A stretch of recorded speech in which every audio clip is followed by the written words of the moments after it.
Hello, welcome back to the Caffeinated Kitchen. We are here today making something really cool. It's fall, it's almost Thanksgiving, we're into the holidays, and we want hearty meals that aren't too calorically dense, aren't gonna mess up your diet, high in protein, satiating, all that good stuff. Today, we are making a high protein, calorically responsible, of course, shepherd's pie. This is one of my favorite recipes to make. I love this. I ate this last week. I'm going to eat it this week. I'm probably going to eat it next week. That being said, I'm gonna let you know everything that you guys need to make this recipe. It's super easy. A little bit of prep beforehand goes a long way. I recommend, if you're gonna do it, you can make a couple of these, double up on the ingredients, throw one in the freezer, warm it up the following week, you can warm it up the following month, and it's there, it's ready, it's delicious. You're going to love this. So there's two spins that we're gonna put on this shepherd's pie. The first spin we're gonna put on it is we're using riced cauliflower for the topping. We're not using potatoes, we're gonna use cauliflower. This is already made, okay? It's already riced, I'm not doing the work. I bought it frozen. You heat this thing up in the microwave for a few minutes, it's good to go. We're gonna use it, it's gonna be really easy. The second variation we're gonna make is often you will see classic shepherd pies made with lamb. We are going to make it with a 93.7 beef. Also delicious, gonna be a little bit leaner, that's gonna be just as tasty, and it's gonna be really good. All right, so we got that going on too. Let's talk ingredients. What do we need? For our mashed cauliflower, we're gonna need the riced cauliflower. We're gonna have a clove of garlic. We're gonna have some olive oil. We're going to have some sharp cheddar cheese. We're going to have some low-fat sour cream. We're gonna have some Parmesan cheese. Kosher salt, then use some pepper too. All right. One of the things with this recipe, like anything, tailor this to you, tailor this to your macros. If you're super concerned with calories, you can always use a lower fat version of this cheese. You don't need to. This thing is pretty low calorie for what it is. We'll have all the macros in the show notes and whatnot, but if you want to opt for something lower, you can. If you want more protein, you want to add more meat that I'm using, you can. Make this so it fits your macros, make it so it fits your world. That is for our mashed cauliflower. What do we need for the actual meat of this thing? We need our pound of 93.7. This is a good and gather. This is delicious. Frankly, you can't even really taste the difference with all the other ingredients. For our vegetables, we've got some carrots. We got a stalk of celery. We've got some green beans. These were frozen. These will be warmed up by the time we're using them. I have a whole onion, but I already chopped up. I have minced garlic. I also have some chives and scallions. This actually is going to go into our cauliflower mash. We're also going to use some bone broth in this. I love kettle and fire. You could use a chicken broth. You could use reduced sodium, one of that too. People use some broth. People throw some wine into it. We're going to use this. I like it. I like the health benefits. It tastes really good. We're also going to use some Worcestershire sauce. We're going to use tomato paste. And my secret ingredient is going to be this guy, Hughes. Did I miss anything? And add some thyme. Have a good time. Oh, what else do you need? So your food processor. You could do the mashed cauliflower by hand. I don't recommend you do. That seems like it'd be very tedious. I've been wanting to get this recipe out and going. So food processor is a great idea. You need Dutch oven. This is what we're going to be making this thing in. Could be making it in a saute pan as long as the sides are high enough. You need a baking dish. Suggest you get a pretty one because it's just going to look nicer. So you can use a Pyrex too. This is pretty. We're going to pour it in this later. Our oven is set right now. 350, 375. That's good.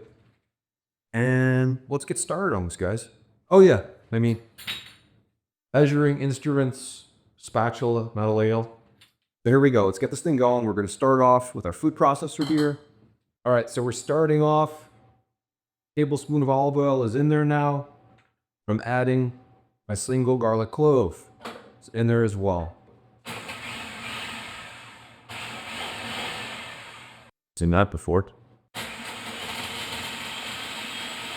Garlic is all kind of chopped up. It's not quite minced, which is good because it's not like crazy garlic flavor, but you're gonna get a lot of garlic in there. If you like garlic as much as I do, that's really good. Here's our first hack. Gonna have the cauliflower in a second. Get yourself a scissor. You need a scissor too. You don't have scissors, you got a bigger problem than recipes. Pour it into a strainer. You guys can do this over the sink or just in a bowl or whatever. Give it a real good. One of the things with cauliflower is, and a potato, I'd say versus a potato, the cauliflower tends to hold a bit more water. Get out some of this excess moisture. Gonna taste a lot better with the other ingredients. Done it before, it works.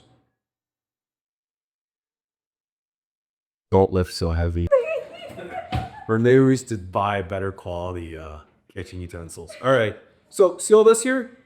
You see this? Get a close up on there, Big Al? This is all the crap you really don't want. It's just excess watery that you don't need in your stuff. All right, so get rid of that. Let's get this in here. Roll finger. I'll have to use a different tool now because I've destroyed my kitchen. Gonna bring our rice cauliflower into our food processor. Low fat sour cream.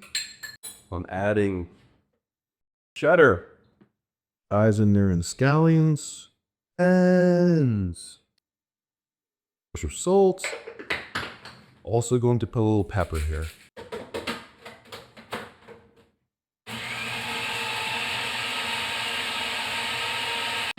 Got its replacement here. Whenever you're using the food processor or on the edges, help me help you help food processors. I wanted to get the consistency of a mashed potato that kind of looks like a mashed potato. Cauliflower is not a potato, so not going to be perfect, but it's getting it. Correct. So I was really just waiting for it to get to the right consistency. Look at that. You see that? That's funny. That is really good. This is a really, really nice consistency. Is it a potato? No, it's not a mashed potato. But you're not going to gain 40,000 pounds from eating it either. Maybe with a little more pepper too. It's crazy how much that tastes. It's really good. All right, let's set it aside. All right, guys, I'm making a little bit of a mess here, as I usually do. We had our cauliflower mash ready. It's done. Set it and forget it. We're going to put it aside. We're going to get started on the meat of this recipe. All right, follow me to the caffeinated stove. All right, guys, this has been going for about 5 or 6 minutes. Onions are starting to brown a little bit. They're very soft. The celery's softening. The carrots are starting to, but they're thicker. This is kind of exactly where I want it. Medium-high heat, about 6 minutes. Next up, the garlic. The garlic I minced earlier. This is going to go in 2.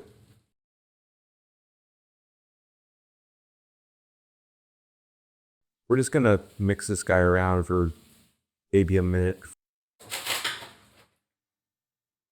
I can really smell the garlic now. It's starting to brown. That lets me know that I'm good to go. We're going to start adding the meat in now. We're going to start browning the meat. Guy in there. And this meat is going to get an initial chop from me.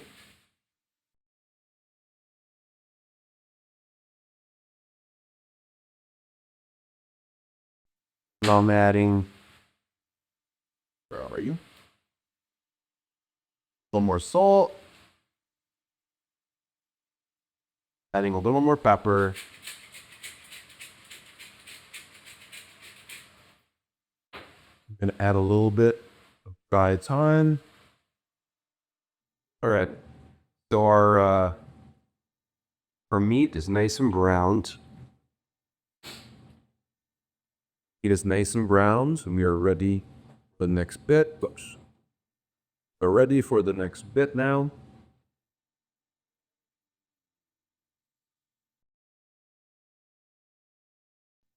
2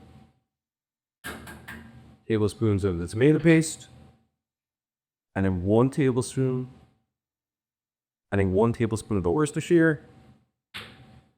This is like the other secret ingredient. I know we talked about it earlier. Kettle on fire. It's their bone broth. This is the reduced sodium version. I love this stuff. I drink this stuff all the time. Just a cup of it is so good. Really gonna guess. Go. The last ingredient, the other secret ingredient, I'm gonna put in about 2 tablespoons. That's amazing. Makes the food taste better. Stupid.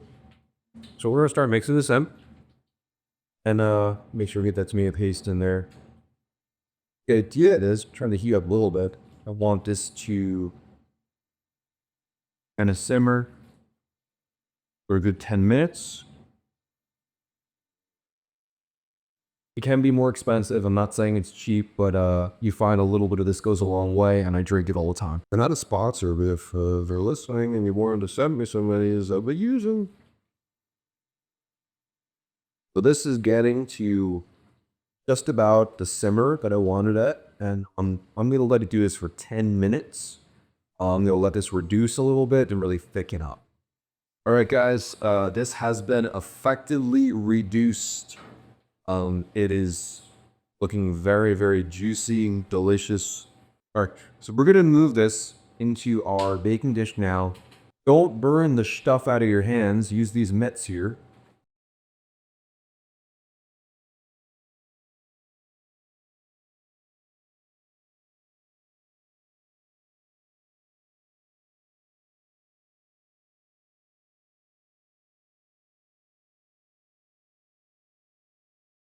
First, you flatten this bit, which this looks awesome.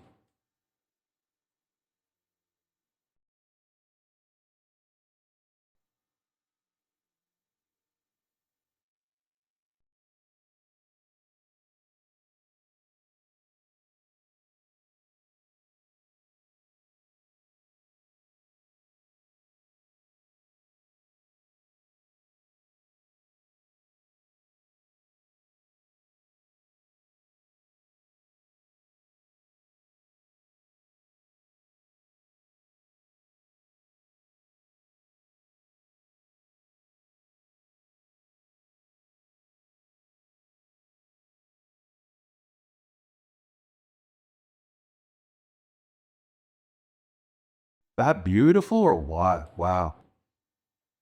Don't worry, I'll put it back, but it's tasty and it's good. That's delicious.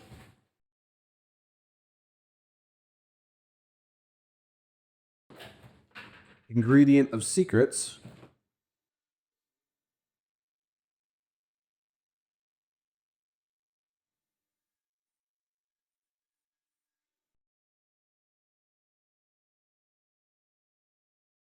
So I'm baking this at about 400 for about 20-25 minutes. I want it to bubble a little bit. If I'm watching it, I don't want it to burn.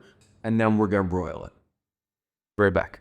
When you're broiling, keep an eye on it because you want to brown it, you don't want to burn it. So every so many minutes, take a peek, see what's going on. Don't burn your hard work. You look.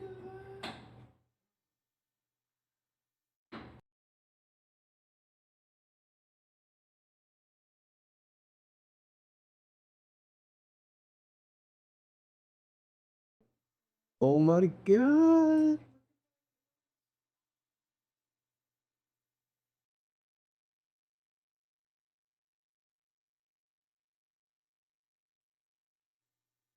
You do not need to eat boiled chicken and steamed broccoli every night to look good and to feel good. You do not. You can eat recipes like this. You can give this to your whole family and feel good about it. This is delicious. This is fantastic. These are good ingredients. This will not taste like anything dull or boring. This is like, you throw a little hot sauce on this too. This is what's up. Try this now. Subscribe, like, whatever. Leave me a comment if you try it. I want to know what you think of it. cwparks.com. Get on the mailing list. Get on our newsletter. We've got cookbooks coming. We've got diet books coming. I hope I see you there.